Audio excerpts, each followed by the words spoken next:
Good? Yeah, good. Okay. Hey everyone, welcome back to the channel. This video is going to be about my Australia essentials. If you are planning a trip to Australia or if you're planning on spending an extended period of time there, such as with an exchange semester, these are all the things that I think are super essential and were absolute lifesavers during my time there. For background, I recently spent 6 months in Australia, specifically in the Sunshine Coast, and I did an exchange semester there for my master's. So now I'm going to take you through all the things that I think absolutely saved my life while I was there. So without further ado, let's get started. First thing is this rip curl towel dress thing.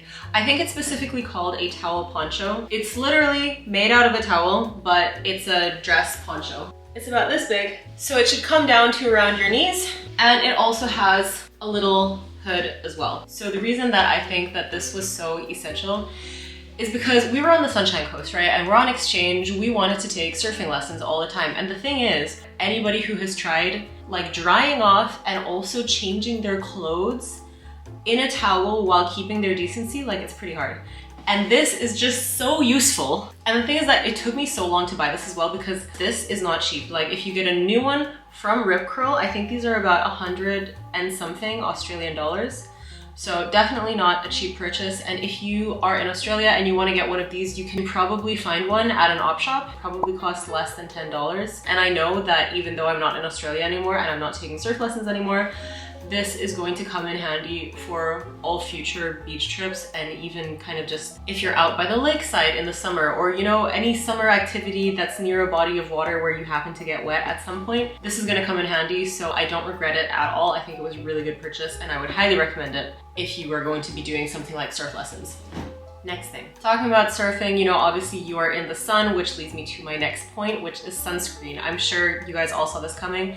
The sun in Australia is no joke. So I always thought I knew what strong sun was. The sun in Australia, it's so strong. You need to wear sunscreen every single day, minimum SPF 50. So this is the one that I was using. Obviously you can use any sunscreen that works for you. Like they say, the best sunscreen is the one that you use. So the one that I used for my body was the Coppertone Sport 4-in-1 Performance Sunscreen SPF 50. Stops up to 98% of UV rays, resists sweat, heat, and water, which was exactly what I needed. Broad spectrum SPF 50. What I used on my face was the La Roche-Posay Anthelios UV Mune 400, also SPF 50, invisible fluid. I know that I feel like La Roche-Posay Anthelios, they have a couple of different ones. This was specifically the invisible fluid in SPF 50. Also really like this. Personal note though, I feel like this sunscreen has kind of a strong smell. When I put sunscreen on, I'll like put it on this way, and then while I do it, usually I tend to inhale. And the first time I put this on, I nearly gagged because the smell was just so strong.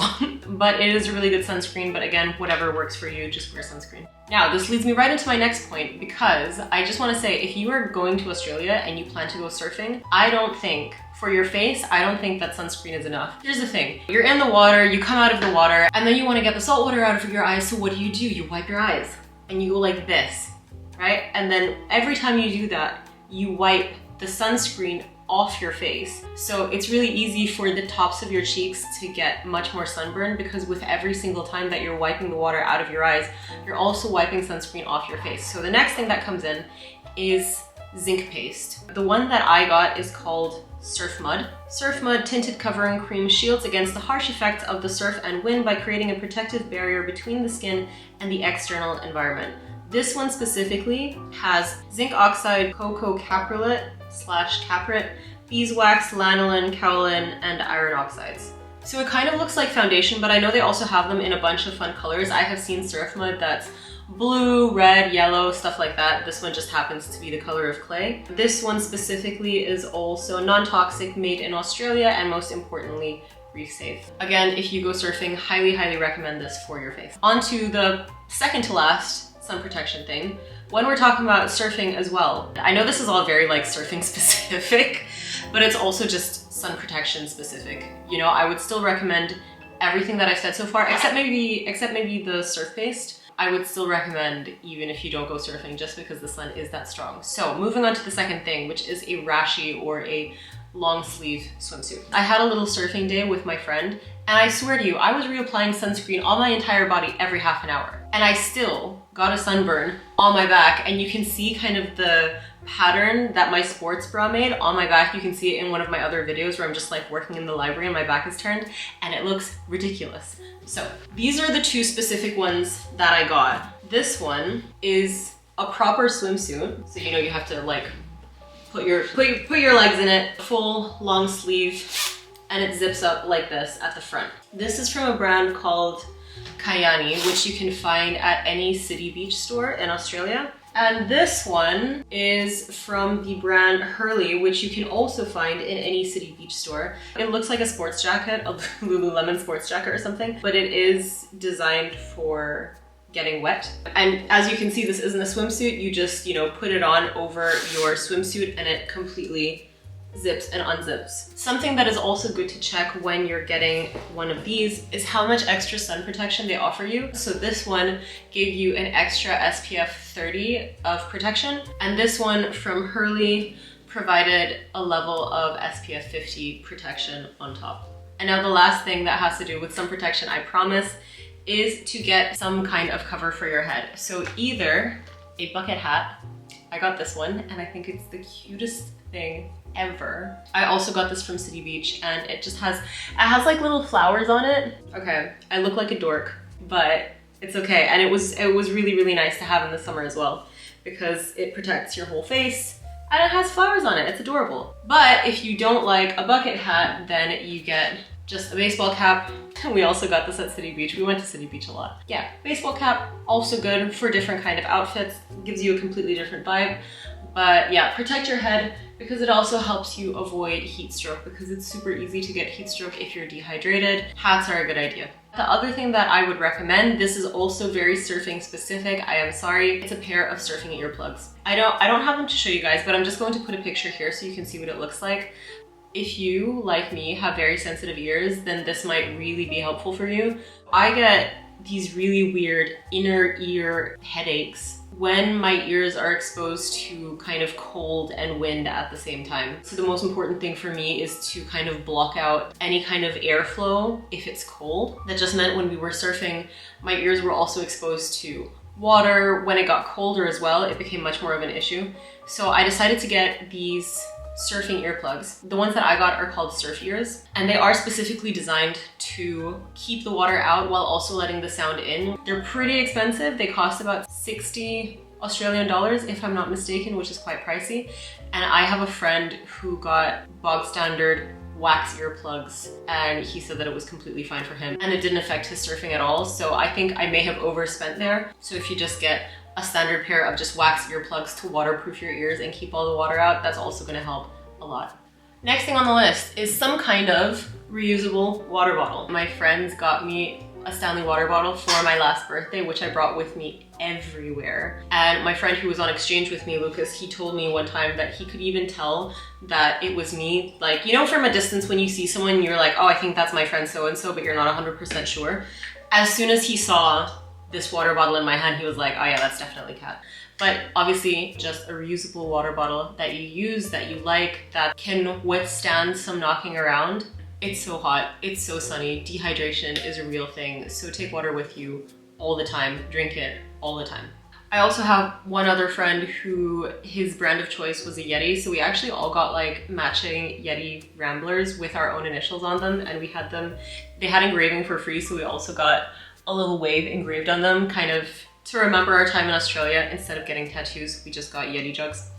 And this friend, he loved it so much that when he went to the Outback for a little trip, he ended up getting a 1-gallon YETI water bottle, which cost 200 Australian dollars. And I thought it was crazy, but he says that it was so useful for him and he doesn't regret it one bit. So as long as you have some kind of water bottle with you, again, that's fine.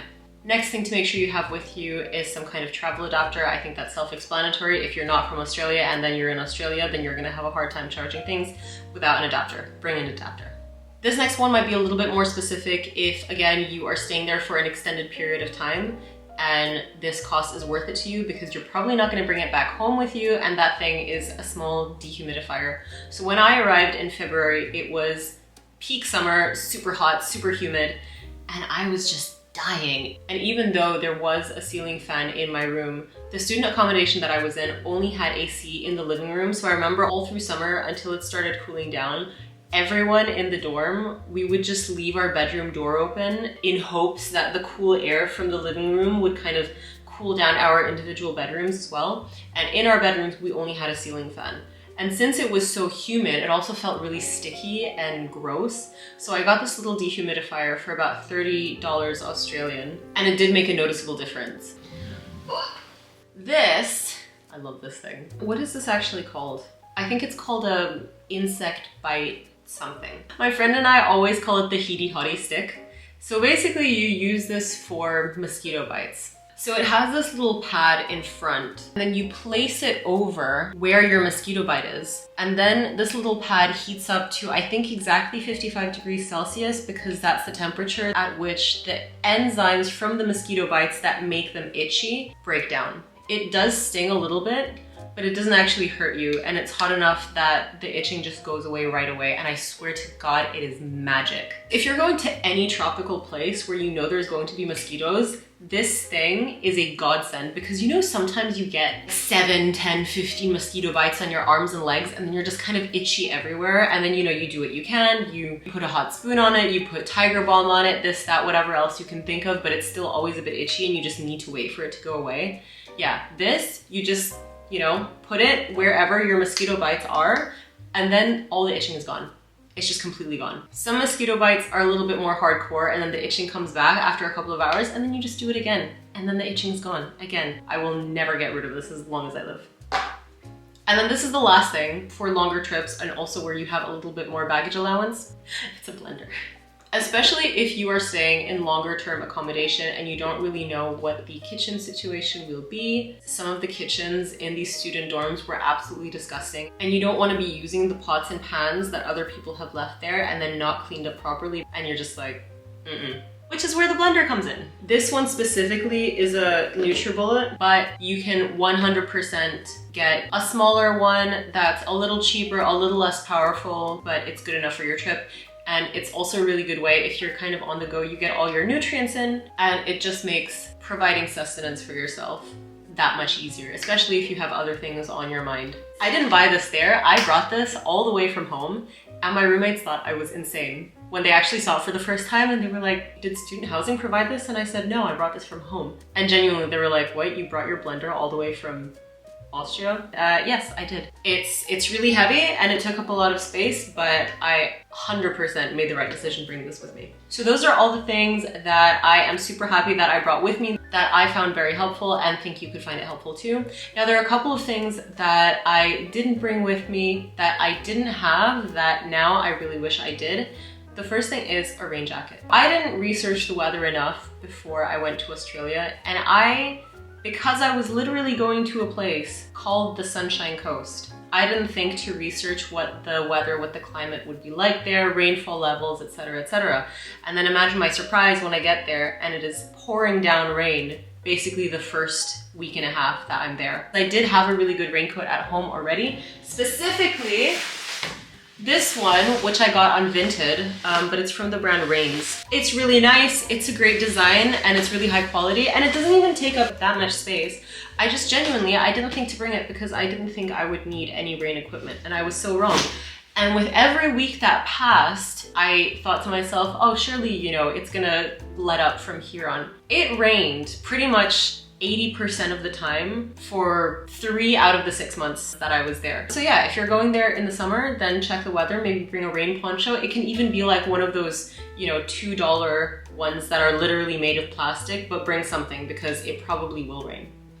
The other thing that I wish I had or brought with me or something was some kind of waterproof camera or GoPro. For the reason that we spend so much time at the beach, we went surfing and swimming so often, and it was such an amazing time, and I just wish that I had more footage of those things. But you know, when we're surfing, when we're swimming, I didn't want to bring my phone out of my bag because I also was trying to protect it from the seawater and the sand and everything, so I didn't take this out much. In hindsight, I could have just put it in a Ziploc bag and that would have actually worked completely fine.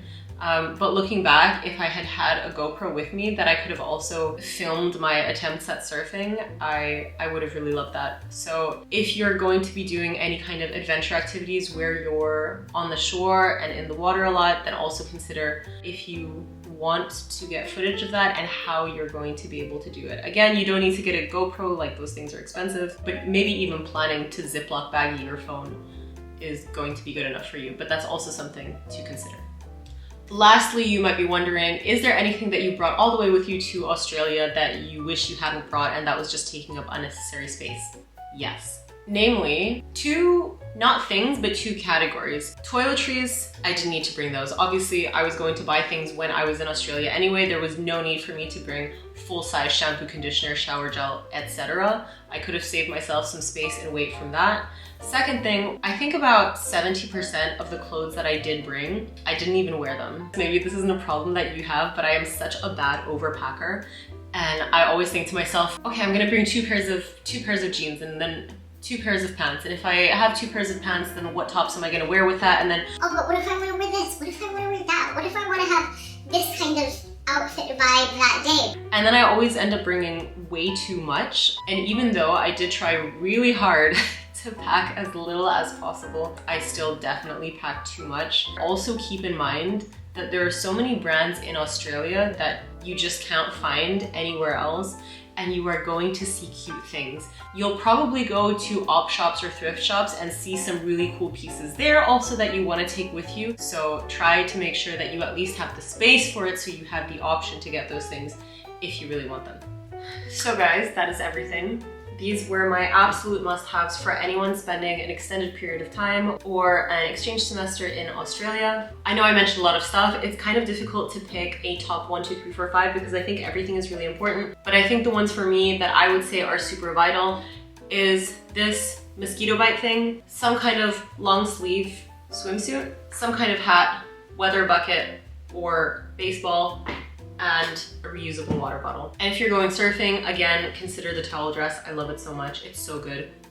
If you're going to Australia or if you've already been to Australia, then please leave me a comment down below. Tell me where you were, tell me how long you were there, what did you bring? Were there any must-haves that you had that I didn't mention in this video that you think people should know about? Please let me know, I would love to hear from you guys. And if you've made it this far in the video, thank you so much for watching all the way until the end. If you have made it this far, then comment a little wave emoji so I know who you are. I really appreciate you. And I hope to see you guys all in my next video. Bye!